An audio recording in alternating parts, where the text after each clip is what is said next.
Students, welcome to easy maths. आज हम exercise 2.4 के क्वेश्चन नंबर 6 को डिस्कस करने जा रहे हैं। तो क्वेश्चन नंबर 6 एक स्टेटमेंट वाला क्वेश्चन है जिसमें से जो इंपॉर्टेंट इन्फॉर्मेशन थी हमने उसको एक्सट्रैक्ट कर लिया है। पेपर में भी आपके पास इतना लंबा सवाल लिखने का टाइम नहीं होगा, तो जो इन्फॉर्मेशन आपके लिए इस्तेमाल होने वाली है बस आपने उसको जो है वो अपने पास मेंशन कर लेना है। उसने कहा है the formula to measure the magnitude of earthquakes is given bye.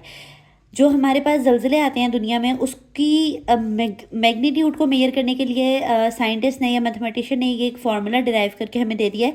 Magnitude को एम से रिप्रेजेंट किया। उन्होंने कहा है कि लोगैरिथम आपने लेना है विद रिस्पेक्ट टू बेस 10। ये जो छोटी सी एक वैल्यू है ये बीच में क्या है, ये बेस है। और एम्पलीट्यूड को डिवाइड करना है आपने रेफरेंस एम्पलीट्यूड से। तो आपके पास जो है वो अर्थक्वेक की क्या शरह थी, कितने फ़ीसद वो आया था, वो हमें कैलकुलेट कर लेंगे हम इस फार्मूला की मदद से। ठीक है, फिर उसने एक एम्पलीट्यूड आपको दिया भी है कि 10,000 एम्पलीट्यूड है और रेफरेंस एम्पलीट्यूड जो है वो आपके पास क्या है, 10 है। तो what is the magnitude of the earthquake. तो ये एक इंतहाई आसान वर्ड प्रॉब्लम की सूरत में उसने हमें लोगैरिथम की जो है वो रियल वर्ल्ड एप्लीकेशन बताई है कि लोगैरिथम हमारे पास किस चीज़ को फाइंड करने में इस्तेमाल होते हैं, magnitude of the earth find करने के लिए इस्तेमाल होते हैं। तो देखिए ये जो फार्मूला था इसके अंदर अब अगर मैं ये वाली वैल्यूज पुट कर दूं तो मेरे पास जो आंसर है वो आ जाएगा। अब आप यहाँ पर देखें मैग्नीट्यूड का एम से रिप्रेजेंट करना है। ये जो डाटा था हमने ये मैंने सवाल में से मार्कर वाली जो चीज़ें लिखी हैं ये सवाल में गिवन थी। ठीक है, तो अब मैं सोल्यूशन स्टार्ट करने लगी हूँ। ये मैं log 10 लिखूँगी विद रिस्पेक्ट टू बेस 10। हमारे पास ये जो सिंपल एम्पलीट्यूड है वो कितना था, 10,000। और जो हमारे पास रेफरेंस एम्पलीट्यूड था वो हमारे पास कितना था, ए नॉट जो लिखा हुआ है 10 लिखा हुआ है। ठीक है, ये हमारे पास क्या होगा कि आपके पास जो है वो 10 का एक ज़ीरो इसके ज़ीरो से कैंसिल हो जाएगा। तो यहाँ पर क्या आ जाएगा, log with respect to base 10 और यहाँ पर क्या रह जाएंगे, 3 ज़ीरोज़ रह जाएंगे। ठीक है, अब 3 ज़ीरोज़ का हमें पता है कि अगर किसी के अंदर जो है वो 3 ज़ीरोज़ हैं, इस बात का मतलब है कि ये 10 की पावर 3 है। यानी मैं इसको साइंटिफिक नोटेशन में ऐसे लिख सकती हूँ कि इसका डेसिमल यहाँ पे था और मैं एक वैल्यू पहले लेकर आऊँगी तो ये 10 की पावर 3 वैल्यू बनेगी। ठीक है, फिर हमने लॉ ऑफ लोगैरिथम सीख रखा है कि अगर हमारे पास किसी नंबर के ऊपर कोई पावर हो और उसके साथ कोई लोगैरिथम हो, यानी ए के ऊपर कोई पावर है n, तो उसको हम कैसे लिख सकते हैं, वो पावर जो है वो शुरू में जाके एक नंबर बन जाएगी और जो लोगैरिथम है उस नंबर का वो वैसे ही आ जाएगा। तो ये जो पावर है इसको अब मैं शुरू में ले जाकर एक नंबर बनाने लगी हूँ। ठीक है, ये शुरू में जाकर एक नंबर बन गया और यहाँ पर log with respect to base 10 का अब 10 ये सादा रह गया। ठीक है, अब इसके ऊपर पावर नहीं है 3। और मैंने आपको ये भी बता रखा है कि अगर आपके पास जो लोगैरिथम है वो और जो नंबर उसकी जो बेस है वो और जो नंबर जिसके तहत लिया जा रहा है वो, अगर ये दोनों सेम आ जाएं तो हमारे पास ये लोगैरिथम की जो वैल्यू है वो क्या होती है, 1 होती है।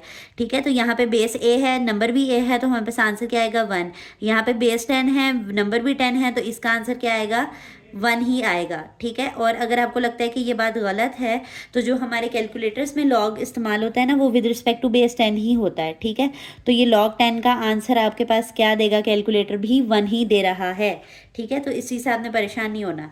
तो 3 1 जा क्या होता है, 3 होता है। और तो हमारे पास जो required magnitude of the earth था वो कितना आ गया है। जो वर्ड प्रॉब्लम होती है ना उसका एंड पर आंसर भी आप थोड़ा सा जो है वो वर्ड प्रॉब्लम बना के दे दें। So magnitude of the earthquake, magnitude of earthquake हमारे पास कितना आ गया है, इज़ 3। यानी आप देखें रियल लाइफ में भी आपने कभी अगर एक्सपीरियंस किया हो अर्थक्वेक को, तो हम कहते हैं कि 5 पॉइंट्स पे हो तो बहुत शदीद अर्थक्वेक होता है। तो ये जो 3 पॉइंट्स पे निकला है ये हमने मैग्नीट्यूड ऑफ द अर्थक्वेक को फाइंड आउट किया है। नेक्स्ट क्वेश्चन नंबर 7 की स्टेटमेंट को आप रीड करें कि Abdullah invested ₹1 lakh in a saving scheme and gains interest at the rate of 5% per annum, so that the total value of this investment after T years is ₹Y। वो कह रहा है कि अब्दुल्ला ने एक सेविंग स्कीम के अंदर अपने पैसे इन्वेस्ट किए, वो 1 लाख रुपए उसने जो है वो इन्वेस्ट किए और उसको उसके ऊपर जो सूद की जो शरह पड़ी उसको वो 5% पर एनम पड़ी। और जो टोटल वैल्यू उसने T ईयर्स यानी कोई भी उसने कह दिया कि इतने सालों बाद, फॉर सपोज T ईयर्स बाद उसने जो पैसे उसको मिले हैं वो हमारे पास कितने हैं, उसने Y वेरिएबल के तहत कह दिया है। This is modelled by an equation Y। अच्छा, जो आपके पास इन्वेस्टमेंट की जो डिफरेंट कंपनीज होती हैं ना वो आपको डिफरेंट फार्मूला के तहत जो है ना वो इसमें इन्वेस्टमेंट की जो है वो आपको शरह बताती है या आपको प्रॉफिट और गेन बताती है, ठीक है, इंटरेस्ट बताती है। तो ये फार्मूला उन्होंने हमें डिफाइन कर दिया है, जैसा उन्होंने पिछले सवाल में हमारे लिए एक फार्मूला खुद से इक्वेशन बना के देती थी, यहाँ पे भी हमें इक्वेशन गिवन है। Find after how many years the investment will be double. वो हमें कह रहा है कि ये इन्वेस्टमेंट पहले इतनी थी, अब इन्वेस्टमेंट डबल हो तो बताएंगे कितने सालों बाद जो है वो हमें जो गेन है वो रिसीव होगा। तो हमें बेसिकली यहाँ पर फाइंड क्या करना है, टी फाइंड करना है, टाइम फाइंड करना है। अगर मैं यहाँ पर लिखूँ, ये मैंने गिवन दैट जो इक्वेशन थी वो मैंने लिख ली। सिंगल इन्वेस्टमेंट जब की थी तो वो कितनी थी, 1 लाख। तो अब अगर मैं यहाँ पर लिखूँ कि मुझे डबल इन्वेस्टमेंट करनी है, तो ये सिंपल सी एक बात है कि डबल इन्वेस्टमेंट का मतलब है कि 2 टाइम्स, कोई चीज़ को 2 दफ़ा ले दुगनी हो जाए। तो ये अगर 1 लाख का दुगना कर दूँ तो ये 1 लाख का दुगना कितना होता है, 2 लैक्स हो जाते हैं। सिंपल इज़ दैट, ठीक है। फिर हमें उसने क्या कहा है कि आपने फाइंड करना है वो टाइम फाइंड करना है कि कितने टाइम बाद जो है वो आपके पास इन्वेस्टमेंट जो है वो डबल हो जाएगी, तो आपको उसके ऊपर गेन रिसीव होगा। तो आप यहाँ पर कह लें कि लेट इन्वेस्टमेंट जो आपके पास वर्ड प्रॉब्लम होती है ना, उसमें थोड़ा आपको स्टेटमेंट्स में ही आंसर देना पड़ता है, थोड़ी इंग्लिश लिख कर।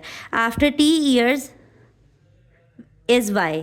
आपने फ़र्ज़ कर लिया है कि T सालों बाद आपके पास जो आपको इन्वेस्टमेंट बन जाएगी ना, वो आपके पास वाई बन जाएगी। अभी अभी हमने कहा कि वाई जो है वो इन्वेस्टमेंट जो है वो हमने डबल कर दिया, तो वो आपके पास कितनी थी, 2 लाख। और उस इन्वेस्टमेंट का नाम हमने वाई रख दिया, तो मैं वाई को किसके बराबर कह रही हूँ कि वो 2 लाख रुपए के बराबर है, ठीक है। डबल कर दी इन्वेस्टमेंट का नाम रख दिया वाई, तो इसको वाई के इक्वल मैंने लिख लिया, डन हो गया। अब जो इक्वेशन थी उसमें आप वाई की वैल्यू लगाते हैं। एक दफ़ा वाई की जो इक्वेशन दी हुई है उन्होंने हमें क्वेश्चन के अंदर वो लिखे 1,01.05 T, ठीक है।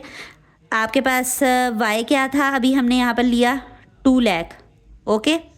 यहाँ पर क्या है 1 लाख, और यहाँ पर 1.05 T वैसे ही आ गया। ये 1 लाख इसके साथ मल्टीप्लाई हो रहा है, इधर जाकर इक्वालिटी के दूसरी तरफ जाकर क्या हो जाएगा, डिवाइड।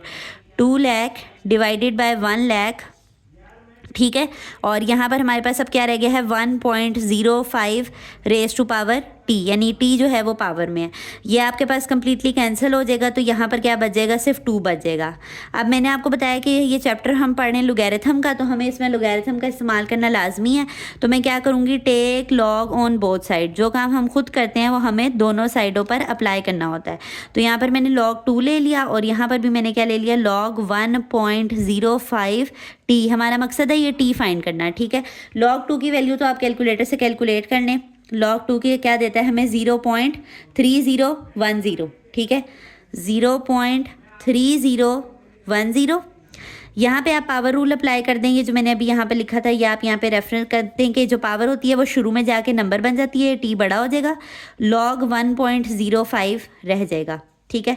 अब आपके पास log 1.05 आप इजीली कैलकुलेटर पे कैलकुलेट कर सकते हैं ना, जिसके साथ T मल्टीप्लाई हो रहा है, इसलिए मुझे T के साथ ब्रैकेट डालनी पड़ेगी।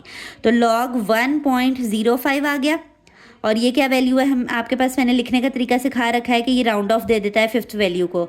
तो पहली 4 वैल्यू, उसके बाद 5वीं वैल्यू 8 है, 8 इसको क्या बना देगा, 1 कैरी दे के 2 बना देगा। तो यहाँ पर हम क्या लिखेंगे, 0.0212, ये राउंड ऑफ हो गया, ठीक है। अब ये T के पास मल्टीप्लाई हो रहा है, उस तरफ जाकर क्या हो जाएगा, डिवाइड हो जाएगा। 0.3010 डिवाइडेड बाय 0.0212, और इक्वालिटी के इस साइड पे क्या रह गया, T रह गया। ये ऐसे लिखा हुआ है, इसको ऐसे लिख लें, फ्लिप कर दें इसको।